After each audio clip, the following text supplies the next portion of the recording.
Good evening and welcome to Gana Short once again. Gana Short में आप सबका स्वागत है.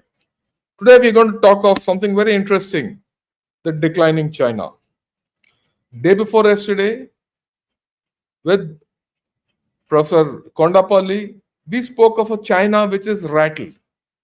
That rattled China was in the context of India, Pakistan, and a few internal issues. Today I'm going to talk China from a Chinese perspective, from what their people talk and their outlook and how it is declining. We need to know why it's declining. Sometime last year, Jil Narayanan and I did a program called, the slow decline of China. That everyone said, no, this is nonsense. China won't decline. The topic was the slow collapse of China. बेवकूफ आदमी है दोनों. Slow collapse of China. It's happening. It's happening. Why it's happening, I must tell you this. The way I look at it. Everything in China happens in slow motion. 3 years back, when the property started collapsing, and I said, look, property is collapsing.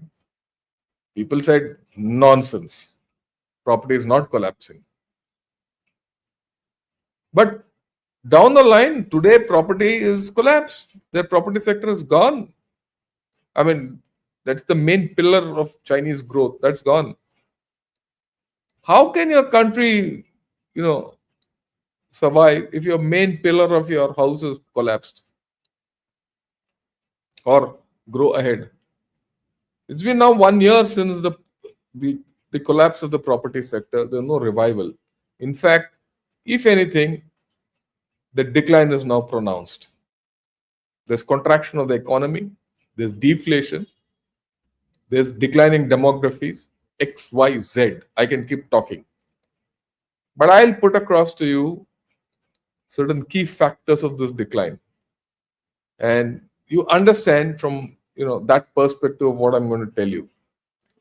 And like I always do, I'm not an encyclopedia like what Srikant Kondapalli was. He was great. I will put across to you a structured presentation and explain issues. Right? I'm not academic. My knowledge of China is a little different from his. Okay. First and foremost, we all know that China has come out with the national security doctrine earlier this month. It's very funny. Why did they come out with it? There are a lot of things. There are 7 core pillars, 5 global commitments, key domains and concepts, notable achievements. Ye sab hai kahani. But I will look beyond that. You go to any website on this, you will get analysis on that. What China has done, not done. Talk. But the timing is not correct. Something is wrong with this security doctrine or white paper. Is it to be a bridge between the 20th Party Congress, which happened in October 22, or the 21st Party Congress, which has happened to happen in 27? Is it Xi Jinping's personality, which has over-securitized China for the past 10 years, 12 years he's been in chair? 12 years, 2012 he took over. That China has forgotten the fundamental contract between the people and CCP of I give you security, or rather I give you prosperity and you give me your rights. Today Xi Jinping is saying I'll give you security, you give me your rights. The prosperity has gone out because there's no prosperity in China today. But at the same time, he still wants to rule the world. So my way of looking at it is there is anxiousness in this whole story and there's ambition also in this whole story. The anxiety of a collapse and the ambition of ruling the world. What is this anxiety all about? Ambition, though we've known. China has been ambitious for the past 20, 30 years, ever since Deng Xiaoping said, we don't avoid a war, and you'll become a superpower one day. And all those nonsense. Then Hu Jintao, Jiang Zemin took it in one direction. Hu Jintao was the real architect of China's rise and its militarization and all that. He's been thrown out. Xi Jinping came, he came out with something else. I mean, that's a story which I can keep talking for the next 5 days. But Xi Jinping has over securitized China. But in his tenure of 10 years, the Chinese economy has slowed down. And a lot of things have happened. So from ambition, there's anxiety, right? And he wants to be emperor for life, X, Y, Z. But there are cracks appearing in the overall structure of China. So let's discuss those.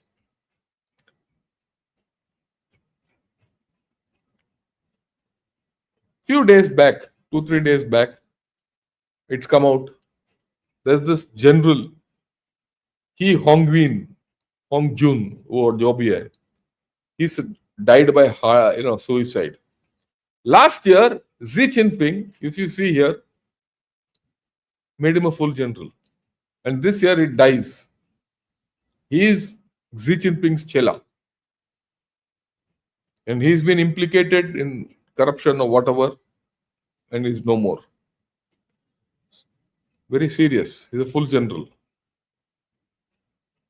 And he was part of Xi Jinping's pick guys. He was fast tracked into becoming a general. And he was handling personal work or issues related to personal work and security and things like that in the CMC. He was not part of the CMC. He was with Mia.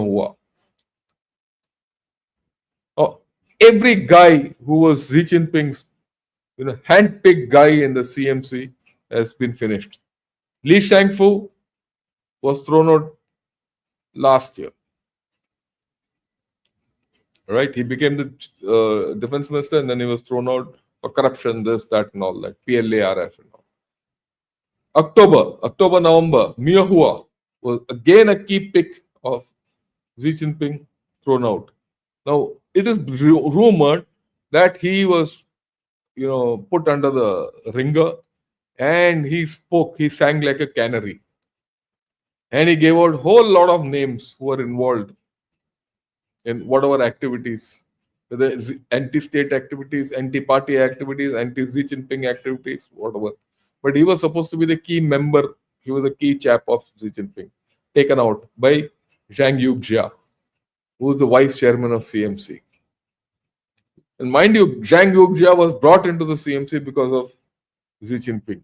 They're childhood friends. Now, this was in October. Earlier, 1 month back, He Widong was taken out of the equation. So far, he was missing. Now it is said that he is dead. Right? And he was also a guy, just 3 months back, he gave a talk to a lot of people and gave a diktat. Anyone who's corrupt will be caught and put out. Next month, he's purged. Now he's dead. 50% of CMC, which is the most powerful organization in China. We don't know whether Xi Jinping is still the chairman, whether Xi Jinping has any control over Zhang Yuxia. Who's controlling PLA, one doesn't know. It must be faction ridden. It's not only these chaps. It is, people say that the Eastern Theatre commander is also under the wraps. The Western Theatre commander also is, being fingered, and XYZ. So PLA is in schmozzles. Over and above that, we know what's happened to the Chinese equipment now in, Op Sindoor. None of it has functioned. That puts a lot of pressure on China and Xi Jinping. Now, Xi Jinping can't trust his own military. The military doesn't trust him equally. So PLA is the big question mark.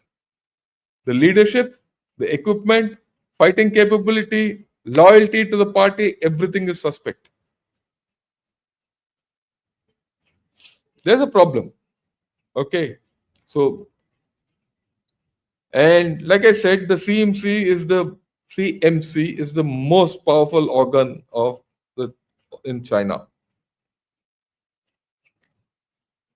Throughout history, even Mao had difficulty in controlling the Central Military Commission.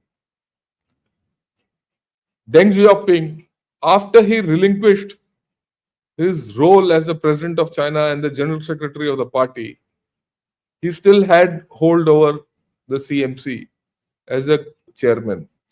And he controlled Jiang through the CMC. Okay. This was repeated later by Jiang Zemin with Hu Jintao. It was only later that Xi Jinping was given all three posts.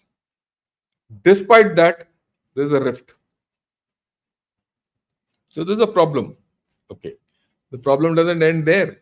This is the standing committee of the Politburo. Now, I must explain. China has a Politburo of 25 members, the top 25 in the Chinese Communist Party. Out of that, 7 to 9 members are taken as the standing committee of the Politburo. They are the elite of the elite. Normally, those 9 members or 10 members, whoever that is flexible, were handpicked or adjusted representing faction interests. So each faction had a representation in the Politburo Standing Committee. That was the case till at the end of 19 Party Congress. When 20 Party Congress came in October 22, Xi Jinping retired everyone who was not his chela. He culled out Hu Jintao. Very famously, Hu Jintao was sent out during the 20 Party Congress. He was shunted out publicly. Now that fellow is coming back through others. This Politburo Standing Committee was handpicked by Xi Jinping. Every guy was his chela. There's a problem now there.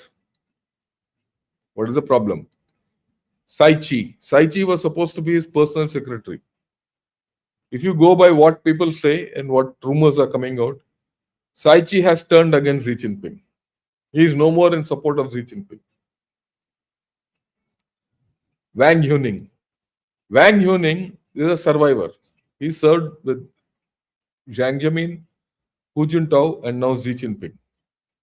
Past 25 years, he's been in the Politburo Standing Committee. He is a ideologue, propagandist. He draws his power from writing the propaganda of the Communist Party. He is also the boss of the Taiwan Affairs Committee or whatever it is, that thing.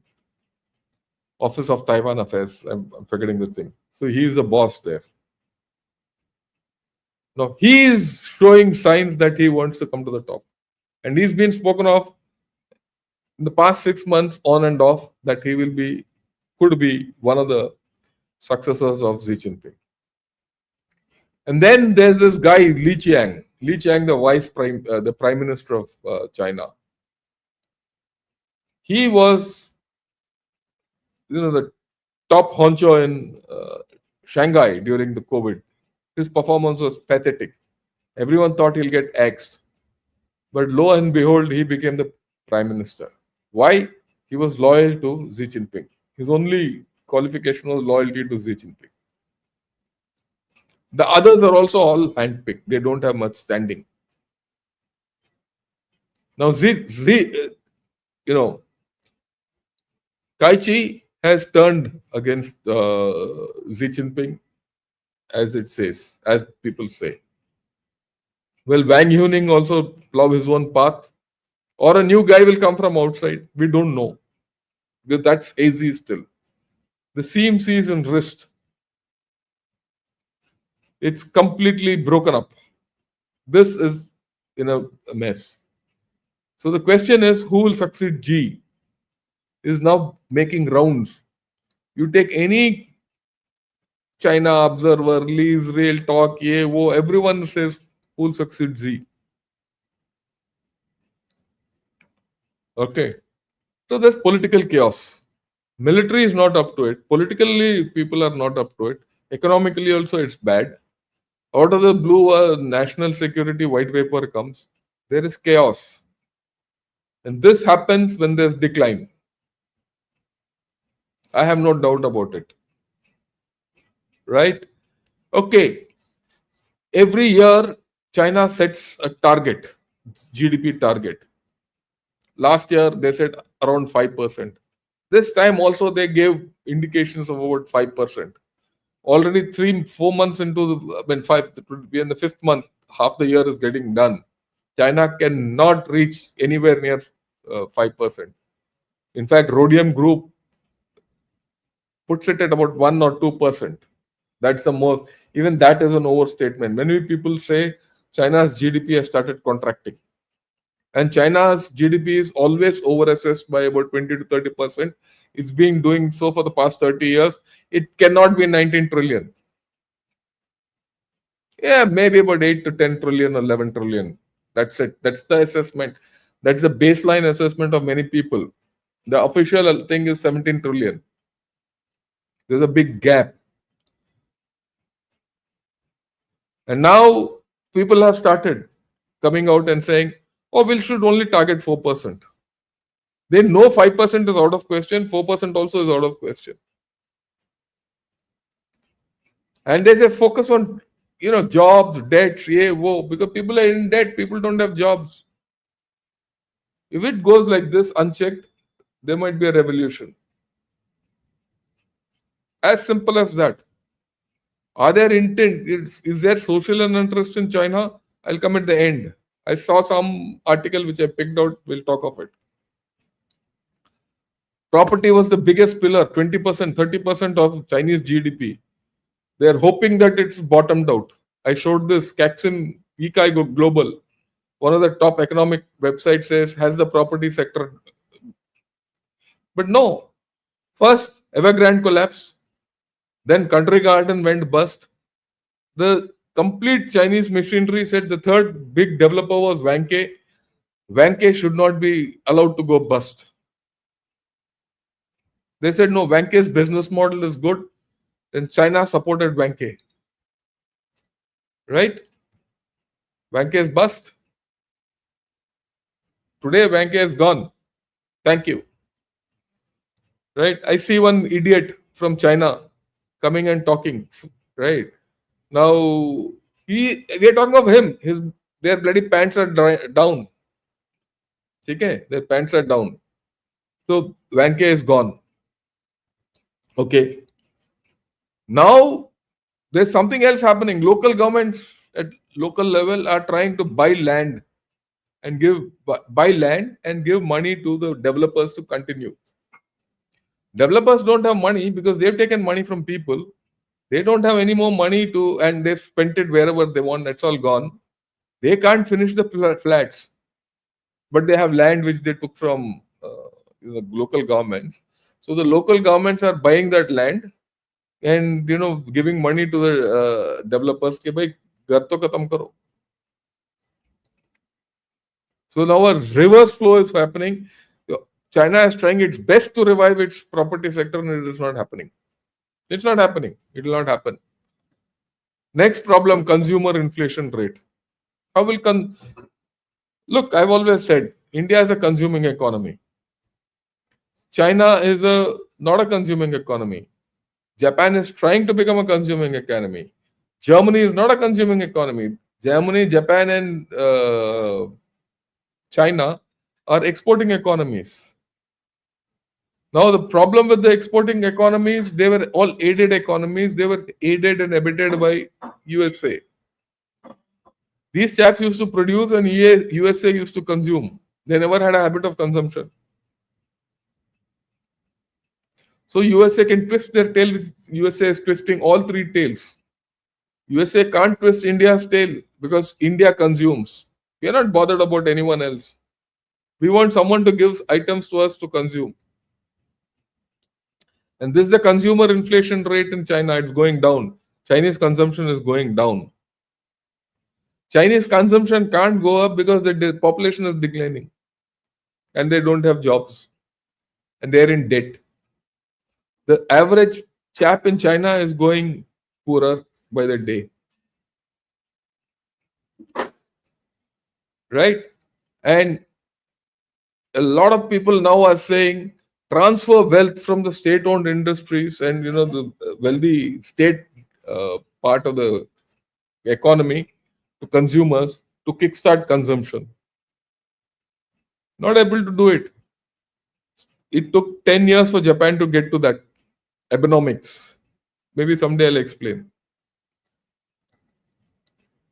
Shanghai has unveiled a special action plan. If you read this action plan, it has nothing in it. Nothing useful in it. Okay. All economists are saying, let's nurture consumption. Have a wider social safety net.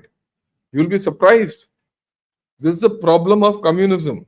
You see, now in India, we have religious societies. We are a religious society, whether it's Muslim society or Christian society or the tribal societies in the Northeast or a Hindu society. We have our structures in some form or the other which provide the social security net. It's not very great, but we have. The society takes care of us, the religious structures do. China did away with all those religion, everything. There's no religious net. The social security net by the government is not there. So what happens to the bottom? It's falling. If the bottom is falling, there's no consumption. Whereas for us, our cultural nets are working. Okay. I can talk of this for the next 2 hours and I'll not get fed up. Someone has written, I picked it up today. I must read it out and you must understand it. China's insufficient consumption is not an acceptable deviation from international average levels, but a significant gap of 20 percentage points, which can be described as a structural deviation. Now, China has high saving rates.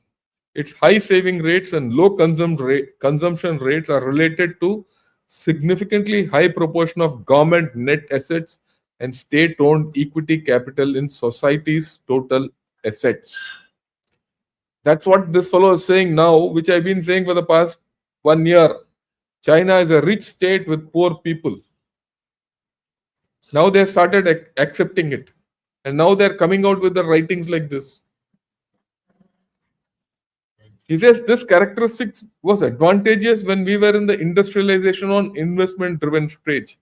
But now that stage has passed, the problem of insufficient consumption shows a structural deviation.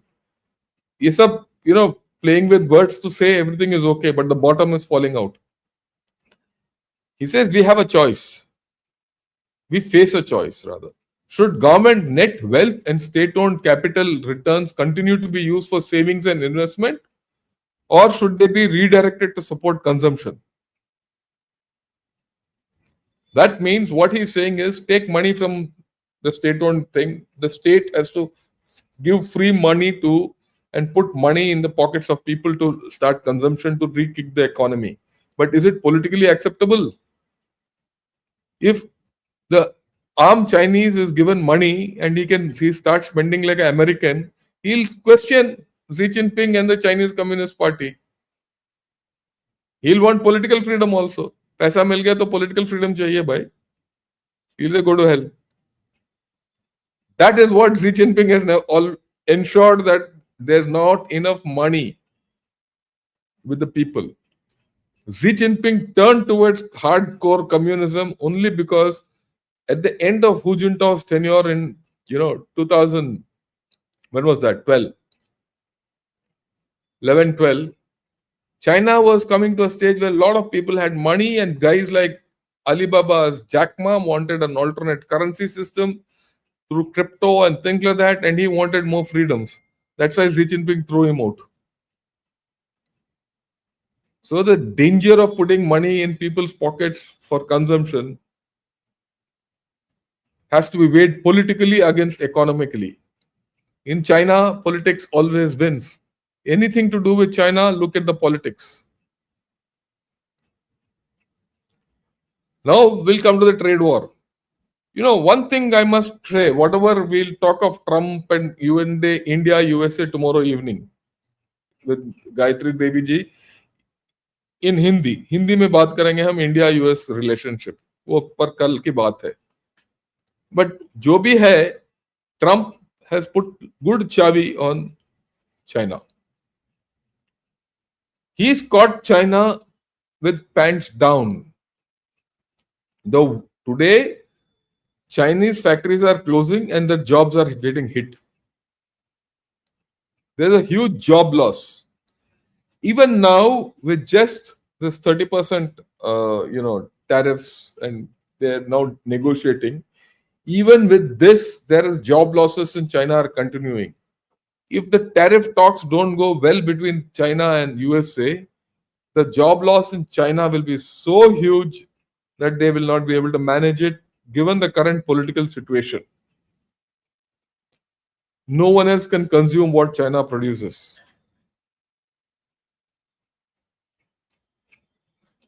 Forget what happens to USA. Let's focus on China. The focus is on China. Their unemployment has gone through the roof. Like, this is it. This was when the break took place and all. Today it's here. And now another 12 to 14 million people are coming into the workforce. There are no jobs. Period. Shenzhen has taken a hit. That is their top exporting, hub. They've taken a hit on the chin. That's what he says. They themselves are saying. Why should I say? This is all Chinese news. I talk with facts and figures. You can go. This is South China Morning Post. You can go. Now, China, when the last tariffs came, China offshored everything to Vietnam. Through Vietnam, it was only a transshipment. They used to enter a Vietnam port with full goods and exit the Vietnam port as made in Vietnam, and it used to go to USA. Now USA is turning the screws on Vietnam. There's nothing doing. Nothing made in China will be filtered through Vietnam. And Vietnam has now stopped cooperating with China. This article is how China stands in the way between US and Vietnam deal. But if you see, if the US and Vietnam deal has to go through, China has to be culled. China will get hit even more. So whichever way you look at it, China is going to get hit in the trade war. What happens to USA? I couldn't care a damn. I said this. That's what I said. It doesn't matter who wins the trade war. And for us, historically, neither USA nor China have been good to us. But let's be clear, China is our major adversary. On that, we should have no doubts. It will remain our adversary. And it's not running away. China might decline, all that, but it's not going to collapse. It's not going to break up. If it breaks up, it could. That's a different story. If the politics go so bad, Tibet might say independence. That's a different story. But the politics in Tibet are not on those lines at this point of time. All our adjustments have been tactical, whether it's with USA, Russia, or China. I'll talk of it tomorrow. As far as I'm concerned, in this scenario, Indian interests are supreme. We have to look out of ourselves. The thing doesn't stop here. This is something absolutely out of syllabus. BYD, which is supposed to be in great profit and which is supposed to have the greatest share of EVs all over the world, has suddenly cut its price. Why? It was facing competition from others, so it cut its price to undercut everyone. It's a survival strategy. Now, BYD with this price cut will start working on wafer thin margins. In doing so, it will price everyone out and kill the competition. But it will still be on wafer thin margins. If something happens, BYD also will go. If BYD also goes, their complete EV market will collapse. And in any case, not despite all the halabula of having produced the maximum cars, this, that, and all, there's a market saturation happening because EVs, Chinese EVs are not sold in USA, neither are they sold in India. But after Aap Sindoor, I don't think we should, any idiot of an Indian who buys a Chinese vehicle should be kicked. I don't think we should buy. In fact, we should ban all Chinese vehicles from here. Make it on your own or forget it. And in any case, Mahindra has come out with something great. Let's go for that. If you want to own a EV. So their prime auto is in problem. But remember, the auto sector, the high-tech sector, all that cannot replace property. Property is still in the dumps. Now the Belt and Road, this is very funny. The Belt and Road, earlier China used to fund money for the Belt and Road for the past 10 years. Now China is saying, I can't fund you anymore, please give me money back. From a debt distributor, it has become a debt collector. So once you start going to all nations and say, give my money back, so they might give, might not give. That's a different story. But your influence, your goodwill with them has gone. This is China's story. But what we need to understand is China remains the largest bilateral lender in 7 of its 9 land neighbors. That is Laos, Pakistan, Mongolia, Myanmar, Kazakhstan, Kyrgyzstan, and Tajikistan. The only neighbors which doesn't have, lending thing, it's not a lender to, is India, Bhutan, and Russia. And of course, North Korea.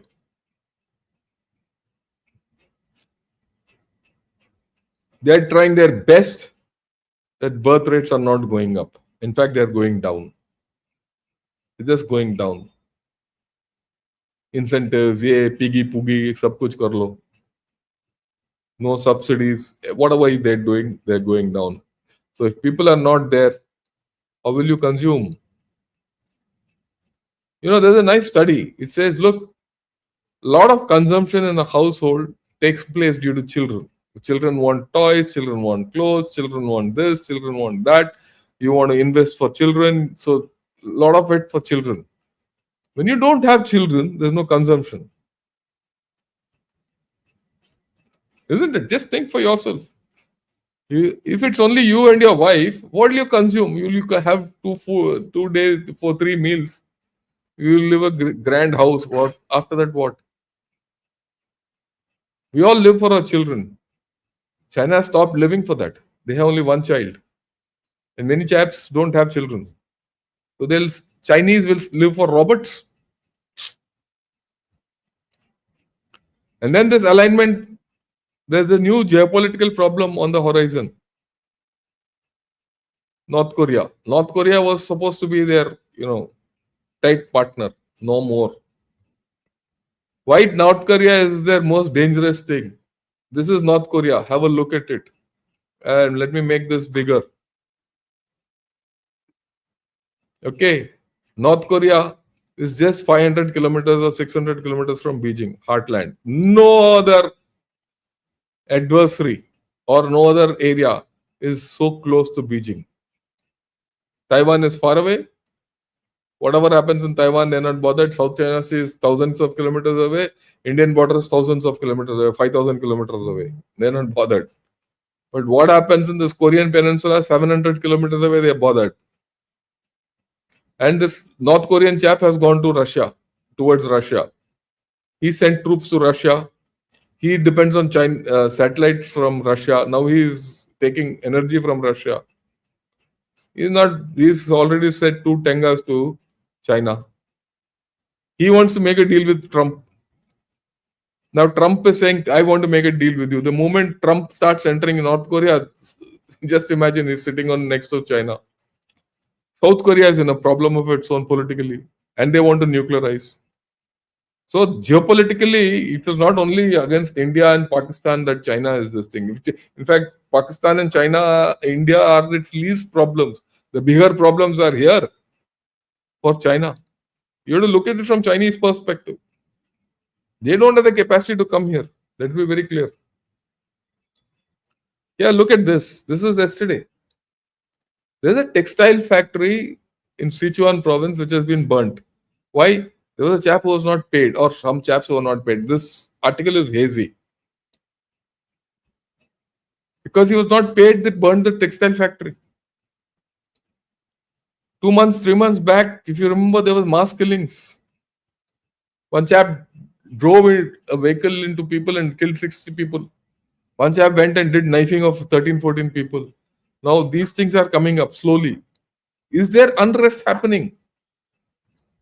I don't know. I mean, let me be very honest. I don't know. But when such things come, you have to take note. Because when one thing comes in China like this, there are 10 things which have not come out.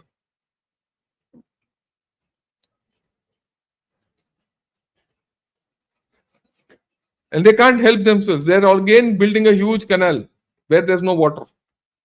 I mean, they have some way of saying they have water, but maybe someday I'll talk of climate change in China, the climate problems in China, and the water problems in China. And in the south, parallel to the Yangtze, they are linking up, Xinjiang and Jiangxi province. A 700-kilometer canal. Because without infrastructure, their economy can't grow. So they'll build canals, even if it doesn't make is of any use. It's going back to the old economic, Keynes theory. If you want to revive the economy, give money to a chap to dig. He can dig anything. Let him dig. He can dig trenches and fill it back up. Give him money for the job he's done. The economy will revive. That's what China is doing. There are problems. Young Chinese, 4, 5 years back, when this Tangping started, people used to say, oh, we'll work till 30, 40 and then go and retire and relax and all that. Now all that is stopped. They can't retire before, they don't have money.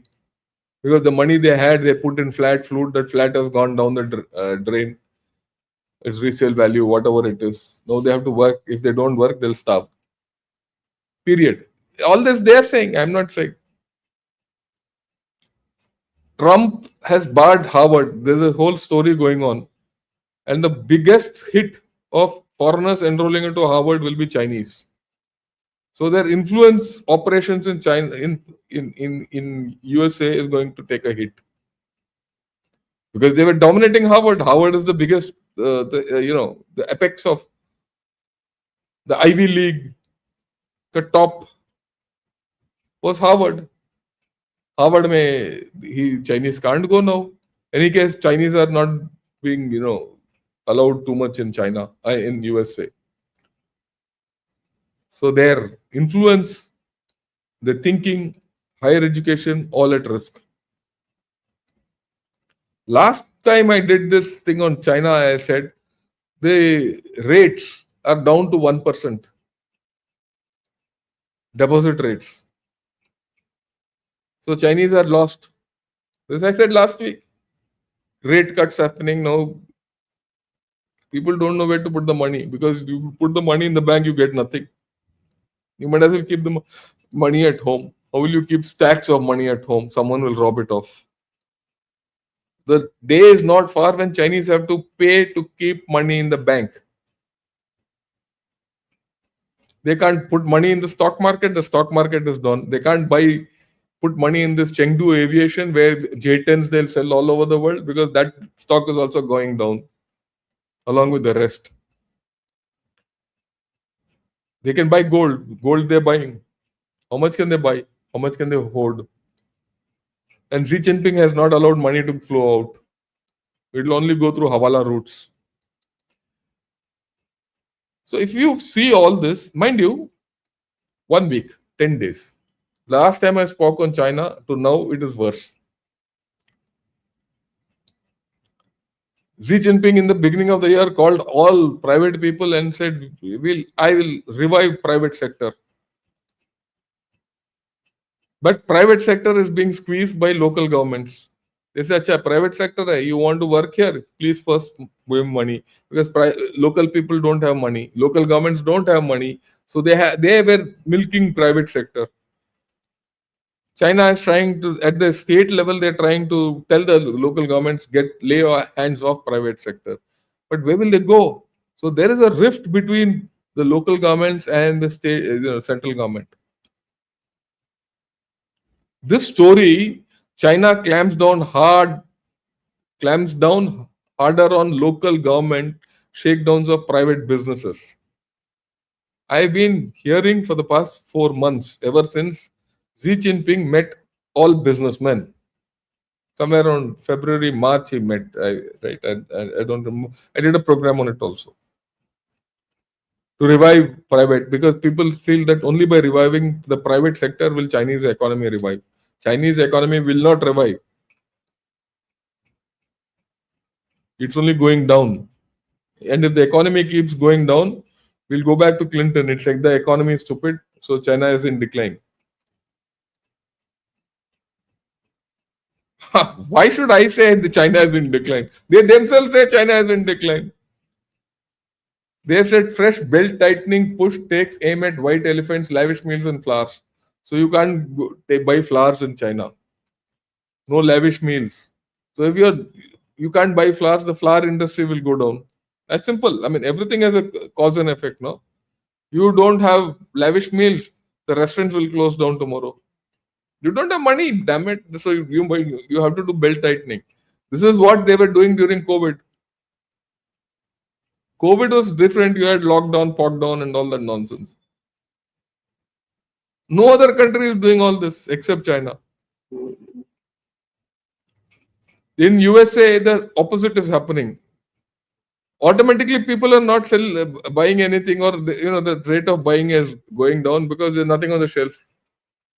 So they're saving. Their economy will get better. Household economy will get better in USA. See, we think many things the other way around, but life has a strange way of moving on its own. So I get back to my favorite brick wall, the brick wall of China, which I put 2 years back. The basic of this brick wall is demography, climate change, and political instability. The spearheads of the top layer of the brick wall is diplomacy, technology, and military. The connecting bricks are real estate, infrastructure, jobs, export, consumption, food security, healthcare. The bottom is shaky.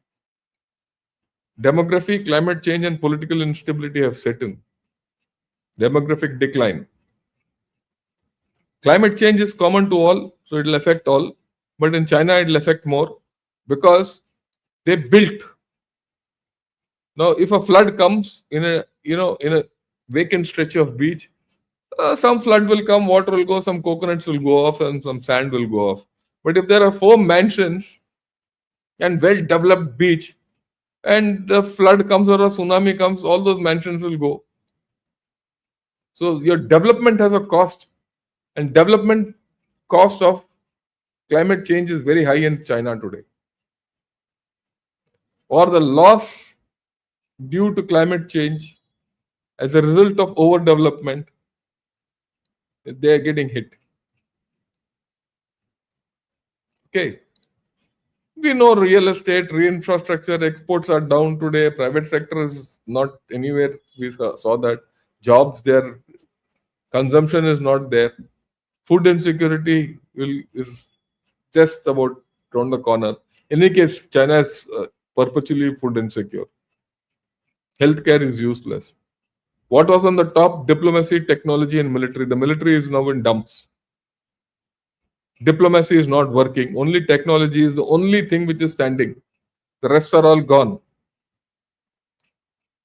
This is the decline of China. And we have to deal with the declining China. Let's be very clear about this. China is declining, and we should know how to deal with it. As it declines, it could get more aggressive because, like I said, I go back to that thing. It is ambitious but anxious. Anxious but ambitious.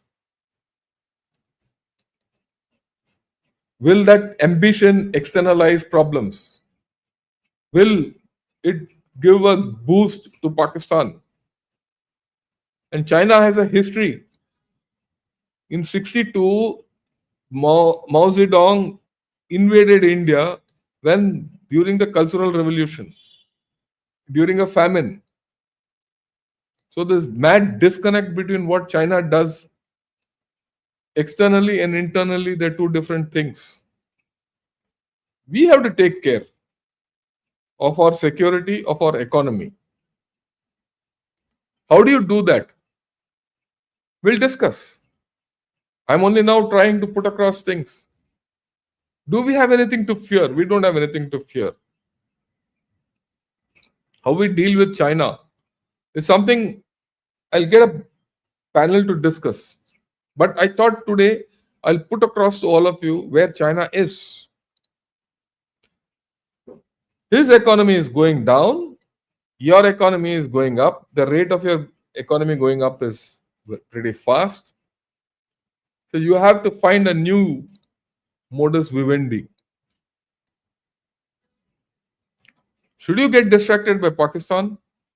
Or are you being distracted by Pakistan through China? These are the questions which we have to think. Right? I thought I'll put all these issues to all of you. I hope you like this video. If you like this video, do press the like button, subscribe to my channel, and also join me as a member. I'm grateful to all of you who have joined me as members. Right. I do understand a lot of people from China come and troll us. It doesn't matter. It doesn't matter. Even Pakistanis are trolling me. It doesn't matter. But we have to get on with life, all Indians, with confidence. Right. With this, thanks a lot. I'll take a few questions on. I have time. We have about 14-15 minutes. We'll take some questions on. Which one is China's weakest link compared to India? Army, morale, citizen morale, military tech, youth population, enmity with neighbors, enmity with US, CCP, declining economy. None of these. It is their demographics which is the weakest. Their demographics will kill China internally and they can do nothing about it. And I've said I'll do a thing on the population of China one of these days. I've done it once before, but I'll do it again. I'll talk of their marriages. I'll talk of their, aging problem. I'll talk of their reducing workforces. I'll talk of their divorce rates. All those. We'll talk because I think we need to keep refreshing what their fertility rates, everything. The inflection will come around 2030. And this I've been maintaining. Around 2030 to 35 is when China will change drastically. And by then, you see, you're already at $4 trillion. By 2030, our economy shouldn't be in the region of about $7 to $8 trillion if in a conservative way. And theirs would have started contracting. Make no mistake, it will contract. Because there's an imbalance in their economy. There's huge imbalance. The amount of money they've put in their military is not going to pay them back. To maintain this military, they have to keep pumping in more money. Their money, which is stuck in the Belt and Road, is not going to come back. And if your demographic decline is happening simultaneously, you have no consumption, you have no workforce, you have to take care of an aging population. That's the killer. And that's going to kill China. My view, this is it. Let's see as we go along. Forget about CCP, PCP, and all. They'll all go. Societally, every society which has aged has stopped fighting. And unlike other societies, these people don't allow migration because of the racial issues. They don't want anyone except hands. So they can't invert. You see, even USA has a declining population. Their fertility rates are slow and all that. But they are prepared to take immigration. So they'll survive, not these chaps. Okay. Magnum Opus, thanks a lot for your super sticker. So honored. Okay. Yeah, yes, I was one of the viewers on that video last year. You are absolutely right. I mean, let me say something, and it is not a boast. I'm only stating a fact. Whatever I have predicted about China has come true. And whatever I have predicted about China is not an astrologer's prediction. It is a prediction based on data and information coming out of China. Period. In 2020, that was the time when this chap Adi Achin started his defense talks. I was one of the first guys who promoted him. I used to tell, people, we used to talk about PLA on Kailash Ray and JO, all that. I used to tell the day will come when PLA will go back from Demchok and Depsang. It has happened. They'll never come back again for attack. It has happened. They will go down. It has happened. The slow collapse of China has started 2 years back when Rajiv and I spoke of it. Now China is in decline. I'm stating it today. So we're going to see a troublesome China. China will be troublesome to us. It's still it's like a big mountain collapsing slowly, sinking slowly. So that's it.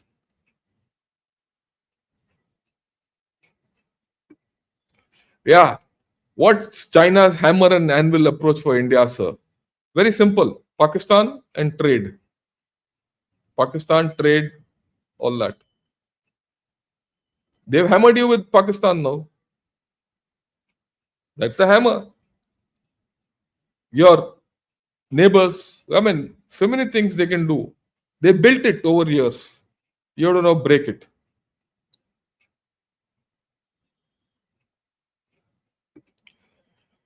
Yeah. Their population figures are also manipulated since long, but by some estimate, it is around 800 million. Please make a video on this. I'll do that. I'll do it on population one of these days. I'll do it in the morning one of these days. Sir, speaking the truth as it is the best narrative. I agree with you, Akshay. That's why I stick to the truth.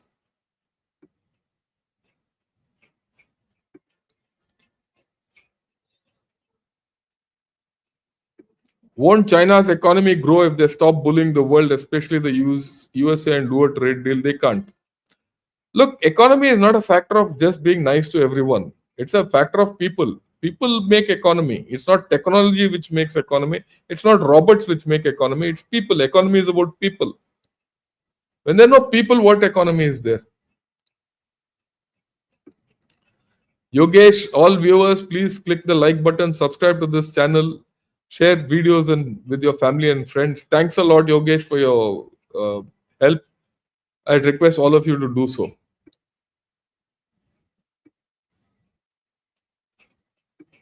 Yeah, will there be a ever leader like Modi? Let's hope for the best that we have better leaders than Modi. Why only him? He's been good, but we should have someone better than him.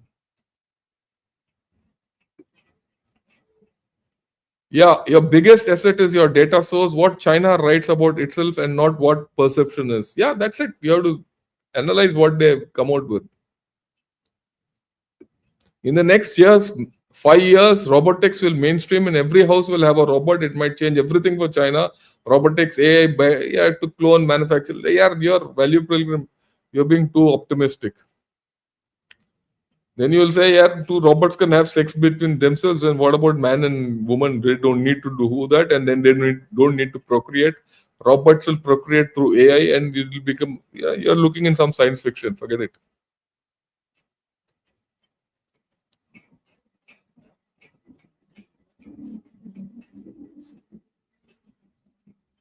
Yeah, this is something.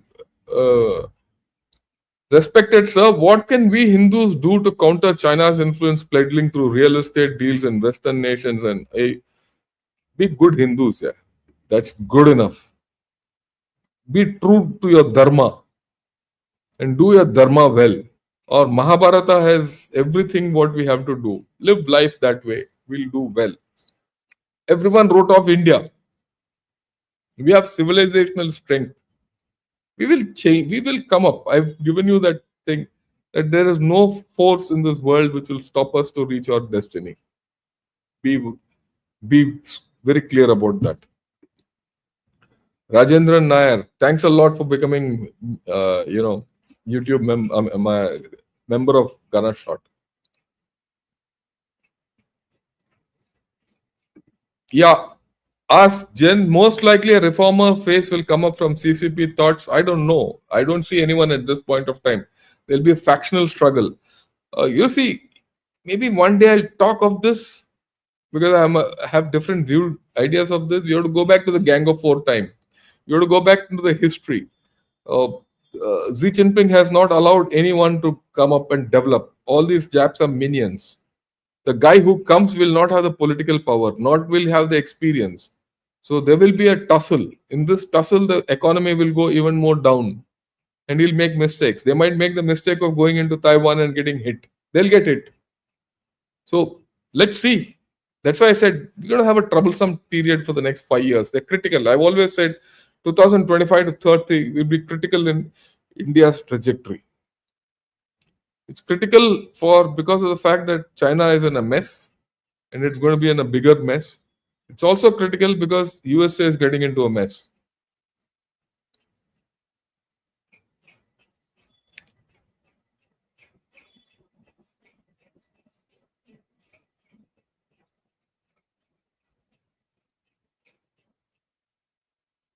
Yeah, awesome. Thanks a lot, Hans, for coming in. Yeah, Chardamir Putin, I have been to China and India. My choice is China. Thank you. We don't need you here. Don't worry. There's no issue. Yeah, make an issue on Indian water problem and Indian population. Yeah, I'll do that some one of these days.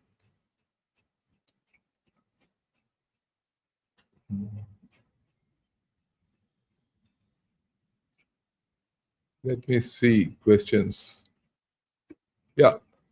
Deepankar Kaushik, how should India respond to potential instability in China, especially on its shared border, including issues in Tibet, Xinjiang, and border tensions in Ladakh and Arunachal Pradesh? Our military has to be strong, our administration has to be good. Simple.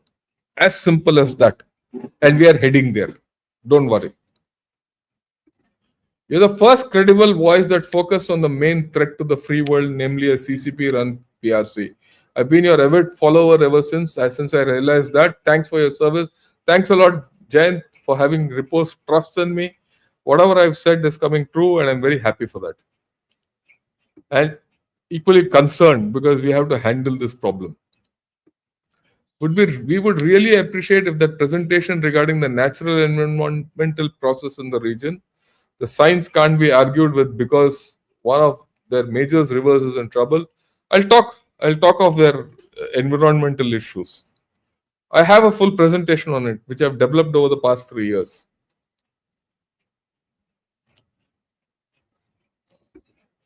Sorry, sir, saying there's no prosperity in China is an exaggerated statement. Fine, that's the way you look at it. I have no problem. There must be prosperity, but it is no more as it was earlier.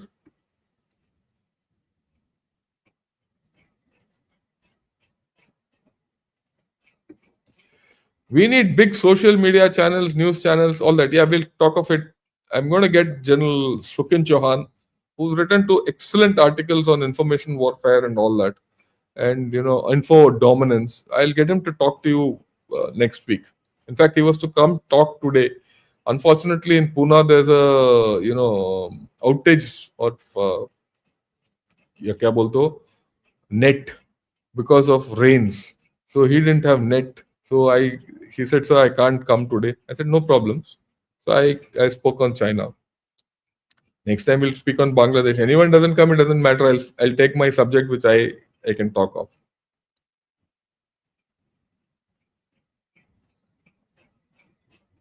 Why India is not accepting Tibet and Taiwan as independent countries? Look, we need to be politically capable of doing so. To be politically capable, you need to be economically capable.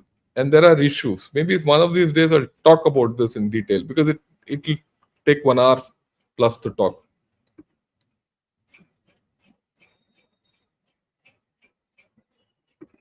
Excellent point about putting in money in people's pocket versus politics. Yeah, that's the fact. That's the crux of why China will never go up back to the old time. After all, the danger of money in people's hands and people trying for more liberties is what forced Xi Jinping to turn towards hardcore communism. He will not undo that in his lifetime. Okay, the next guy can't do it.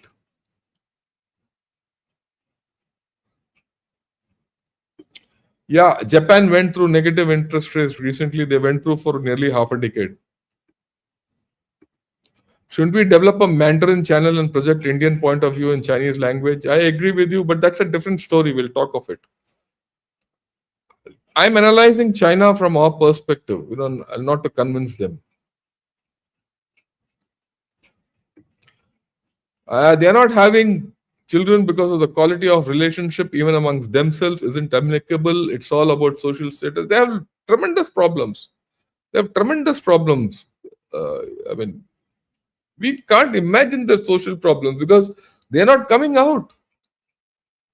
भाई India में तो ठीक है people will say यार you are Hindutva character you are a कांग्रेसी you are some your TMC this that you talk and वो खत्म हो जाता है the problem comes up the problem is resolved there the problems are not allowed to come up they are not allowed to be resolved they're the problems Joy Bangla Hafiz Yunus oh छोड़ दो यार उसको क्या करना है Krishna let him come and keep yapping what he wants there's another Chinese chap also who's been yapping it doesn't matter. What about purchase for lithium batteries for our EV stories? See, let me tell you, it's not as if you're going to exclude China from your trade. You should trade with China. After all, it's a huge economy. You can't run away from it. They have trade surplus with you. My guess is in the next 5-6 years, this will start whittling down and things will change. It will change. Right? We do the right things. But then you continue trading with China. Who's stopping you? Or maybe there's no harm in trading, but it's not completely giving in to BYD. Thanks for your contribution. Whatever is good is good. I have no problem. We all live for our children. China has stopped living for that. Yeah, I think so. I mean, look at it anyway.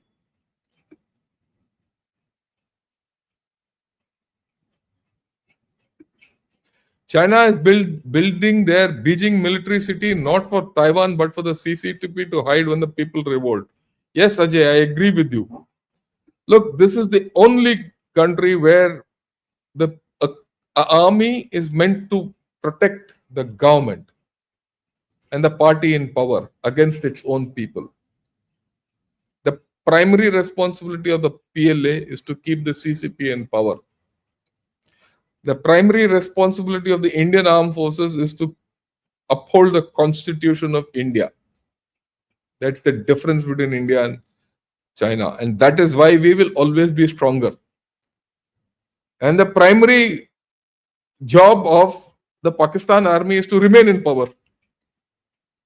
And they don't have a constitution. That constitution is not what the toilet paper also. You can't clean your backside with it. If you do, you'll get a rash. That's the difference. Remember, our greatest strength is this. Our greatest strength is our parliament. It doesn't matter who occupies it. It doesn't matter who's the prime minister. It doesn't matter you call Rahul Gandhi an idiot and he's all that. I couldn't care a damn. But we have a leader of opposition, good, bad, or ugly. It's for the people of India to decide who these chaps are. It's not for them to decide. It is not for Asim Munir or Xi Jinping to decide the way they decide for China and Pakistan. That Mr. Modi will decide for us. We decide. Because after 3 years, he'll have to come back to us for votes. That's why our Prime Minister says Janta Janardhanan. He's not a fool. That's why he says, I'm a prime sevak. He's serving people. I respect him for that.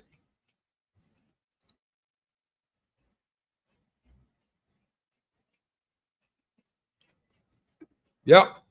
I watch a Chinese channel. They show videos of real China, poor rural Chinese people, dirty sewers, broken houses, Chinese people living in poverty, unemployment, food carts, and dirty hygiene.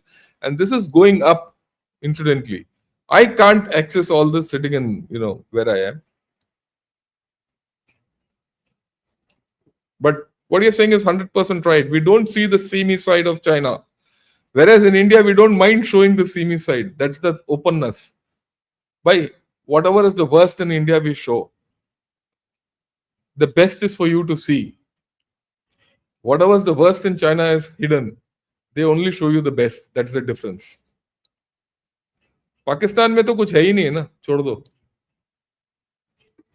Yeah, China will never fight a war. They had a one-child policy, and if the kid dies, the whole gen is gone. CCP is scared of their own people. I agree with you completely. Yeah. What do you think about this? Should we also create a strategy to deal with USA in the long term, 5 to 6 decades in the future? We need to. And I'm going to talk of it tomorrow. Yeah, you'll find some BYDs in Hyderabad. I also see one, maybe 1 in 2-3 days I see. But I think after this, things will change.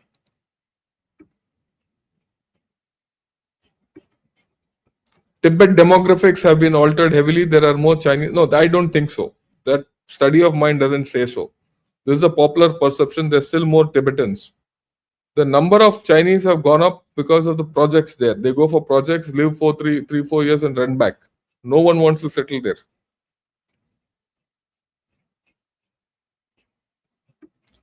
Yeah, do a video on economic impacts of goods and services of Chinese annual Dantera facility. Oh yeah, yes. There are other chats who will do it. Don't. Yeah, block the trolls. Maybe I will, but that's good. They'll let them talk what they want. I don't see them also. I always feel a heart full of pride. Yeah, don't worry. You should be proud of yourself. You are the best army, the best. I've been all over the world. I think India is the best country because just the freedom, the ability to do what you want to do is not there anywhere else. Okay. Yeah. Now let me go to the end and see if there are any more questions. Yeah. Was China's reason to annex Tibet about rivers? They built almost 90,000 dams controlling all rivers. They spark interest in Kashmir to get both. In a way, you're right. Okay, but if you go into the Tibetan thinking, not Tibetan, the Chinese thinking about getting hold of Tibet and East Turkestan and all that is to give depth to the Han heartland. Unless they push the frontiers of China far away, half of Mongolia they took. Otherwise, the Mongols used to come down to China and harass them. And a lot of people used to come through the Silk Route and harass them. And even towards the north, of course, Russia, they couldn't push through. Now they're trying to push the maritime boundaries away. It's in their mentality to keep pushing their boundaries away so that the Han heartland is secure. It's not only about rivers. Then, of course, the rivers. You get Tibet Plateau, you can control Mekong, you can control Salween, you can control Irrawaddy. These are transnational rivers. Then they can control their own sources, Yangtze and Havango. It's there. It's to both. Pak interest in Kashmir is to get control of water, because if you control Kashmir fully, their water is finished. Thank you. They are gone. There's a problem, major problem. Thanks a lot for your super sticker, Nat. Thanks a lot for becoming a YouTube member. Thanks a lot, SA, for your contribution. Thanks a lot for Rajendran Nair to join me as a YouTube member. I'm so grateful to all of you. Right? Okay, it's okay. We have some more time. Right? Can we put in a proactive policy to maintain our demographic dividends? We must. Otherwise, we are at risk. Already, South Indian states are showing problems. So we have to change. Yeah. How was the Indian military establishment able to getting politicized? A very good question. It is for the simple reason, the Indian military is not directly under the Prime Minister. We respond to the President as the Supreme Commander of the Armed Forces. So your allegiance is to the Constitution. Your allegiance is to the government of India, not the political party in power. So that's how we grew. And plus, Mr. Nehru kept the army, navy, and the air force out of. He didn't want us, no. So if you don't want me, I also don't want you. That wall came in, and that has become a tradition. And in a way, Mr. Nehru did a good thing by separating the armed forces from the politics.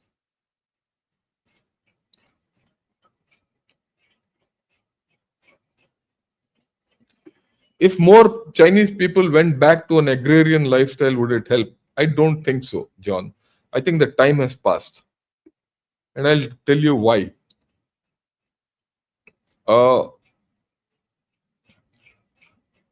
When you are a single child, living in a farm is very difficult. Okay, for many reasons. If you are the parent of a single child, you would not like to send your child back to a farm.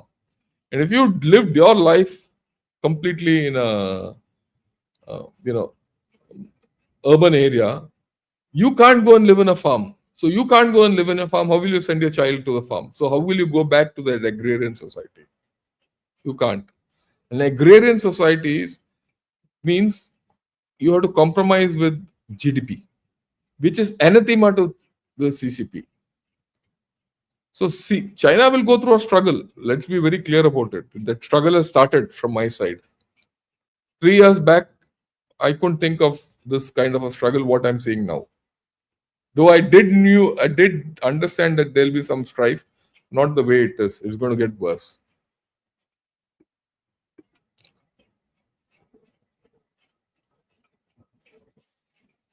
What are your thoughts on politicization of the army? Well, politicization of the army has existed right from 1947. There were times when army got politicized, got depoliticized.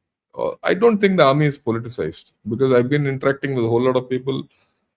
I was almost a senior man when I retired.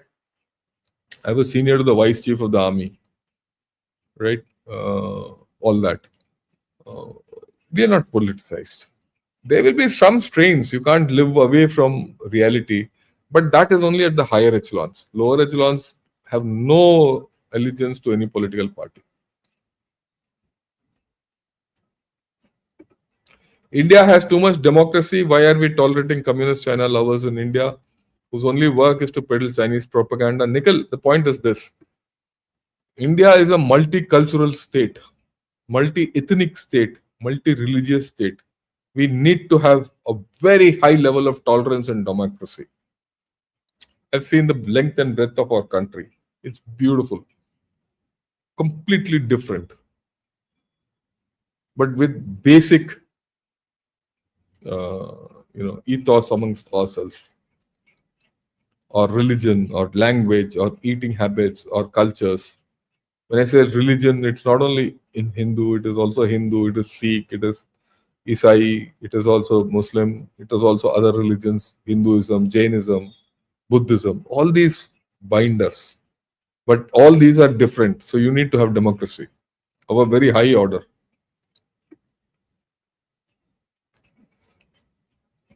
Yeah. Okay. Yeah, dams are on fire, no holding punches, Paki's constitution is toilet papers. I agree with you.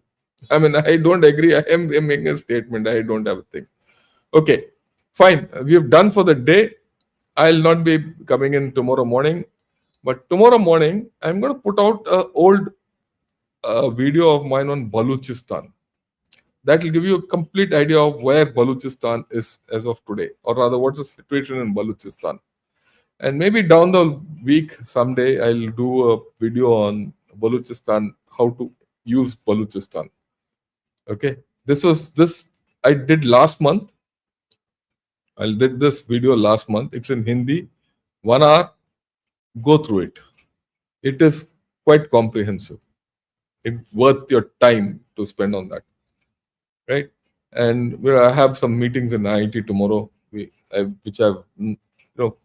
this month I've neglected whatever I had to do in IIT because I had to concentrate on Op Sindoor, but I have to get back there and start working. We have some conferences going on technology for defenses.